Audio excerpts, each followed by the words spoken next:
Hey, it's Connor from Biker's Edge. Today I'm out riding the Ibis Mojo 4. It's the updated version of the old Mojo. It's still that same quick, snappy, lively, really fun to ride mid-travel 27.5 trail bike. This bike's really good on the climbs, really fun on the downhills, just kind of a blast to ride everywhere. So if you want to check it out, we have this bike in demo. Check out the link in the description for 20 bucks off a demo bike. We'd love to see you at the shop, but we're gonna ride this thing, get into it.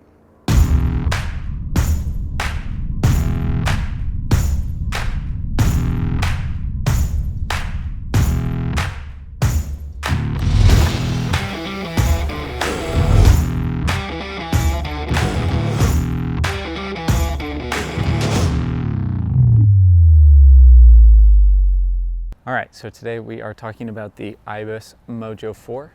It's their short travel 27.5 trail bike. It's got 130 millimeters of rear travel paired to 140 millimeter Fox 34 with the new Grip 2 damper, which is really cool.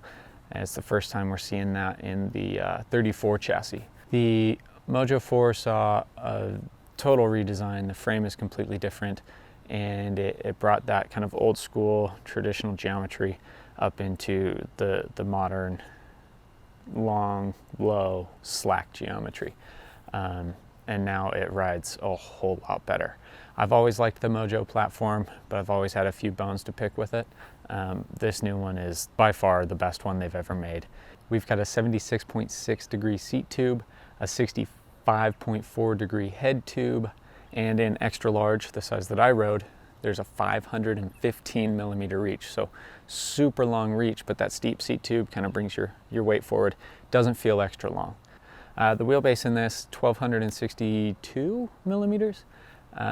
So long, but not crazy long. You know, if this bike was a 29er, that wheelbase is instantly way bigger. So the small wheels kind of keep that in check. For this test, I'm riding an extra large. I'm 6'2", so that fits me very well. This is also the XT build kit that comes with the Fox factory suspension, and we upgraded to the carbon S35 rims with Ibis's own branded hubs. So we're going to get into how this bike rides, starting with climbing. Okay, just starting off my climb here on the Ibis Mojo 4. Ibis has a way of making bikes climb very, very well. The way they utilize that DW link, they've got some magic sauce or something going on over there. But the Mojo 4 is pretty light. You can feel that when you're climbing. You're not dragging a big, heavy bike uphill with you. Except on this one, I do have the Maxxis Assegai tires, and those are kind of heavy. But despite these tires, the Mojo still climbs really well. Climbing on a 27.5-inch bike is kind of different. The wheels spin up quicker, and it kind of makes the bike feel like it accelerates faster. It feels kind of lively and energetic in the first place. Then you throw in that Ibis climbing platform, it gets really good. It's pretty smooth through this bumpy and rocky stuff. The back wheel isn't getting hung up. You're not getting bounced out of the saddle. It's fairly easy just to keep those pedals turning. The firm pedal platform just kind of gives way on the bigger hits. Smooths out all the bumps. So this bike's got some pretty modern, really long geometry, but paired with the smaller wheels, it handles the kind of tight, techy switchbacks, twisty stuff pretty well. It doesn't feel unmanageable at all.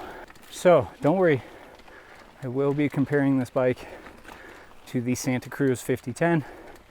That's for a later video though. I might sneak a little teaser comparison in at the end, so stick around if you want to hear more about that. The climbing position on this bike is really comfortable. You get that nice steep seat tube angle, really centers up your weight between the two wheels. When things get steep, you're not falling off the back, but you're also not like super stretched out like you'd be on a cross-country bike. So overall, climbing on the Mojo 4, I think it gets an A-. Climbs pretty much how you'd want it to. Can't really ask for too much more. I'd say it's not quite as lively as some of Ibis's other bikes, especially that Ripley, but it's pretty close. And here we go, downhill on the Mojo 4. This bike really comes alive and it's pretty fun.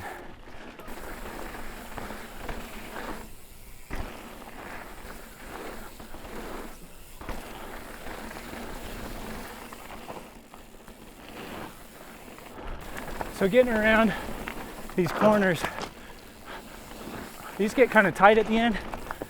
This bike just zips around them, no problem. You know, look through the corner and that bike will just follow, and it does it really well.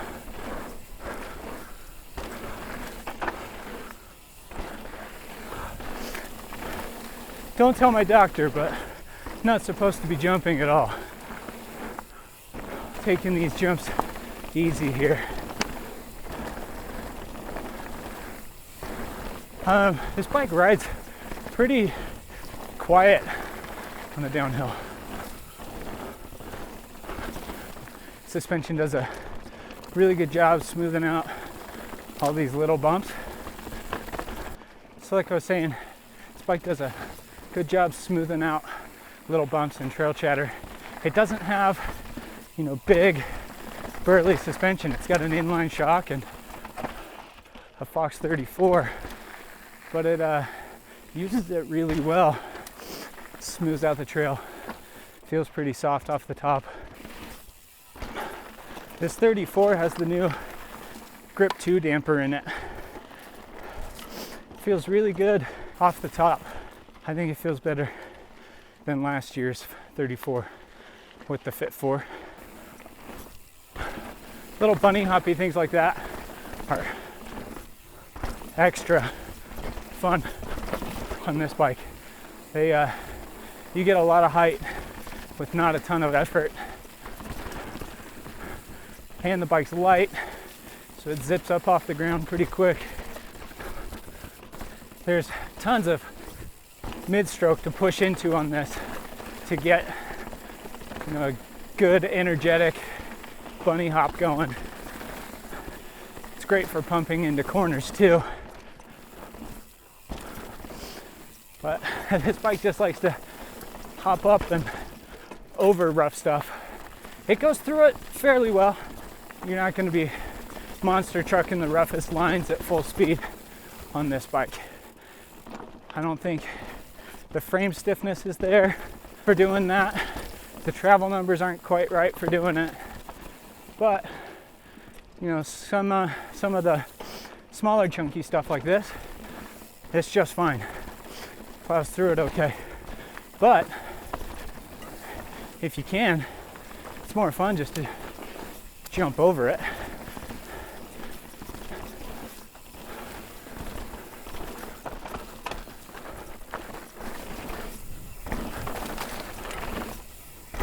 Whew, jeez, got a little drifty on that one.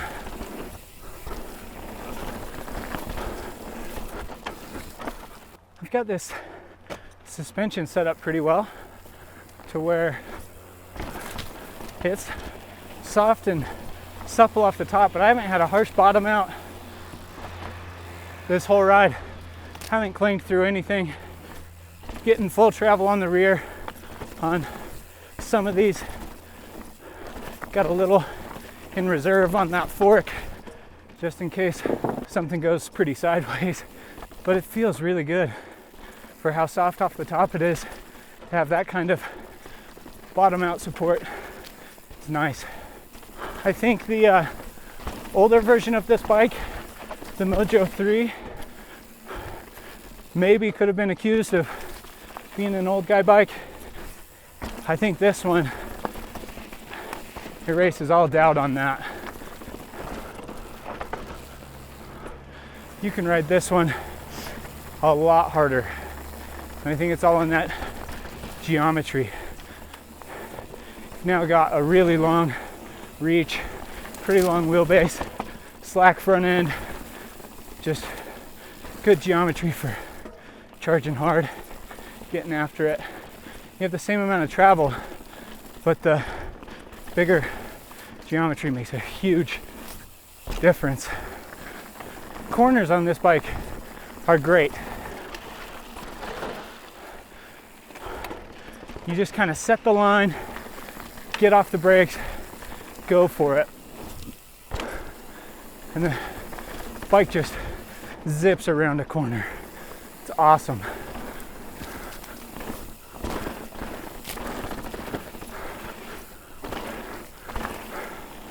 So a really quick comparison to the Santa Cruz 5010. I think this, if you're picturing really fast, quick, snappy, mid-travel 27.5 bike, I think this is going to be more what you'd expect, where the 5010 just feels bigger and burlier, frame stiffer. I think you can ride that bike probably harder than this one if you want to get into some chunky, difficult downhill terrain. I think this one is probably a little more mild-mannered,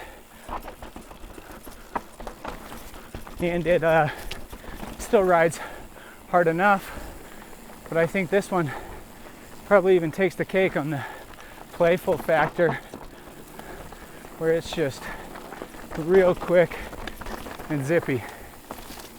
It jumps really well and it climbs better. But Santa Cruz has the edge on difficult terrain.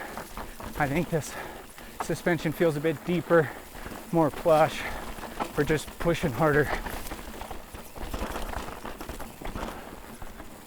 So thinking about who this bike is for, it's kind of in that same category as the 5010. Someone who's looking to have a ton of fun and you're not overly concerned about going super fast or riding the nastiest terrain. I think this one works better as like a pretty big ride kind of bike where you're putting in a lot of miles in elevation. This one will beat you up less over a long ride, just with how efficient and quick it is at climbing. So it's all about fun. Just to wrap it up really quick, the Mojo 4, it's just about fun. It's a good bike for a lot of people. It does well in a lot of different terrain. If you want to demo one, check out that link in the description below and you can get 20 bucks off a demo. We've got a pretty cool demo fleet at Biker's Edge, so if you're looking for that next bike and you want to hop on a few different ones before you pull the trigger, come and see us. Love to help you out. And that's going to do it for the Mojo 4. Thanks for sticking around, and we'll see you next time.